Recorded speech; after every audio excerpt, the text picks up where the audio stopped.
एक बार फिर कल्याणपुर पुलिस सवालों के घेरे में। हत्या के मुकदमे को आत्महत्या में बदल दिया। कानपुर के थाना कल्याणपुर पुलिस पर आरोपियों से मिली भगत कर 302 के मुकदमे को 306 में बदलने का आरोप लगाते हुए पीड़ित परिवार द्वारा आयरा प्रेस क्लब में प्रेस वार्ता के दौरान मृतक की बहन ने बताया कि उसके भाई की हत्या की बात उसकी भाभी के द्वारा क्षेत्रीय लोगों और स्थानीय पुलिस के सामने कबूल की गई थी।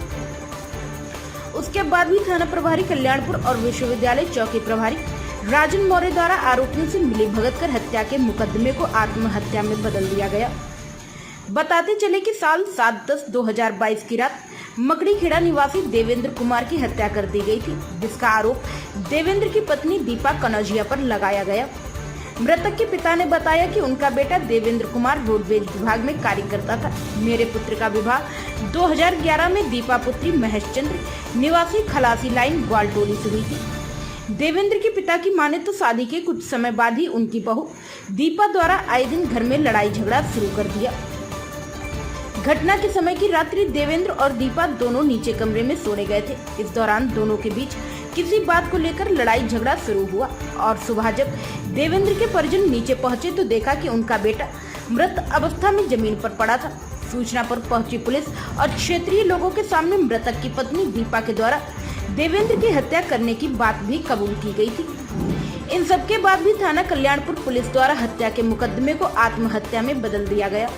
पीड़ित परिवार ने आरोपी और पुलिस के खिलाफ शिकायत लेकर उच्च अधिकारियों के दर पर भी गुहार लगाई, पर पीड़ित परिवार को कोई भी न्याय नहीं मिला, जिससे परेशान होकर पीड़ित परिवार के द्वारा मीडिया का दरवाजा खटखटाया गया। अब देखना यह है कि इकलौते बेटे की हत्या होने के बाद दर दर की ठोकरें खाने वाले पीड़ित परिवार को उच्च अधिकारियों द्वारा क्या न्याय दिलाया जाता है। प्राइम संदेश न्यूज से संवाददाता साविज आलम की रिपोर्ट। क्या नाम है? क्या मामला हो गया? वो रात की लड़ाई सड़े मचाती थी लड़के के साथ, और वो जब मतलब वो घर से निकालती थी हम लोगों को, लड़के को निकालती थी, हमको दोनों जन के निकालती थी। कहे हम सर फाड़ देंगे, हम पुलिस बुला के हम खुद को तीनों को जेल करा देंगे। धमकी देती थी तीनों को जेल करा देंगे। आए दिन पुलिस बुलवा के लड़के को मरवाती थी। कौन मरवाती थी? नाम क्या था? दीपा मरवाती थी। दीपा कौन है आपकी? बहू मरवाती थी और अत्याचार बहुत करती थी, घर से निकालती थी लड़के की। कभी कभी एक हमारे थप्पड़ भी मार चुकी है। अब क्या हुआ है? अब क्या हुआ? अब क्या हुआ हमको न्याय चाहिए। क्या नाम है? सत्ता देवी। क्या घटना हुई? घटना होती मेरे भाई देवेंद्र की 2011 में शादी हुई थी दीपा से। ससुराल उसकी ग्वालटोली खलासी लाइन में थी। भाई मेरा चुन्नीगंज में डिपो में गाड़ी था। उसके 2-3 साल बाद मेरा अकेला भाई था। मेरे माँ बाप को मारना पीटना टॉर्चर करना, हम लोग बहुत समझाते थे, वो नहीं समझती थी, समझे। और उसके बाद में हम लोगों भी आते थे, अगर कोई करते तो हमारे ऊपर भी 1 बार 2 बार मेरे ऊपर भी मार खा दी थी। उनके पिताजी थे महेशचंद्र कनौजिया, भाई था उनका मनोज कुमार। मेरे ऊपर थप्पड़ उठाए, मेरे हस्बैंड ने मेरा बीच बचाव किया। इस तरीका की थी लोग। पुलिस थाने बुला के मेरे भाई को इतना मरवाया गली में। मेरा भाई बहुत परेशान उससे था। अब क्या हो गया? अब हो गया, उसने मेरे भाई को मदद किया। मुझे इंसाफ चाहिए। क्या इंसाफ चाहती? क्या हुआ? हमें इंसाफ ये चाहिए, उसको सजा हो, हमारे भाई को इंसाफ। मेरा अकेला भाई था। मुकदमा पंजीकरण किया गया था?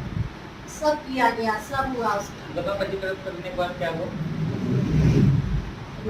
और उसके बाद में हम हर जगह गए ना, लखनऊ, हर जगह ऐसी जगह नहीं जहाँ हम गए ना। अपने माँ बाप को लेके, सबको लेके, बच्चों को लेके सब जगह जाते। ये बच्चे किसके हैं? ये मेरे भाई के हैं, देवेंद्र कुमार के। इन तो अगर घटना में उस समय बच्चे कहाँ हैं? बच्चे दोनों ऐसे ही सो रहे थे, सो रहे थे, और बच्चों ने तो कुछ देखा भी नहीं है। और उसके बाद में काटे जाकर दोनों हॉल में गए। छठी रात क्या घटना हो गई? घटना ये कि हमारे लड़के और बहू 6 अक्टूबर रात लड़े। लड़ने के बाद में रात में 12 बजे के बाद में हमारी बहू ने हमारे लड़के को मर्डर कर दिया। मर्डर करके ज़मीन पर लिटा दिया। जब मैं सुबह उठकर 6 बजे आया तो मैंने देखा मेरे बच्चे की डेढ़ बाड़ी ज़मीन पड़ी हुई है और बहू बगल में बैठी हुई थी। उसके बाद मैंने जैसे बच्चे का डेढ़ बाड़ी देखी, मैं बेहोश हो गया। मैं चिल्ला पड़ा, रोने चिल्लाने की आवाज़ हो गई, इसलिए पूरे मोहल्ले के लोग इकट्ठे हो गए। उसके बाद जांच पड़ताल हुई। पुलिस के सामने मेरी बहू ने ये बात को कबूला कि मर्डर मैंने किया, इसके जिम्मेदार मैं हूँ। उसके बाद मैं थाने कल्याण पर रिपोर्ट लिखाने गया। रिपोर्ट 302 का मुकदमा लिखाया। इसके बाद बिना कहे सुने ही बिना पूछताछ के 306 में मुकदमा चाहे कायम कर दिए गए, जिसकी मैंने कई बार काफ़ी लोगों से शिकायत की, जिसका मुझे आज भी न्याय नहीं मिल पाया। मैं आज भी दर दर भटक रहा हूँ, इसलिए मुझे न्याय चाहिए।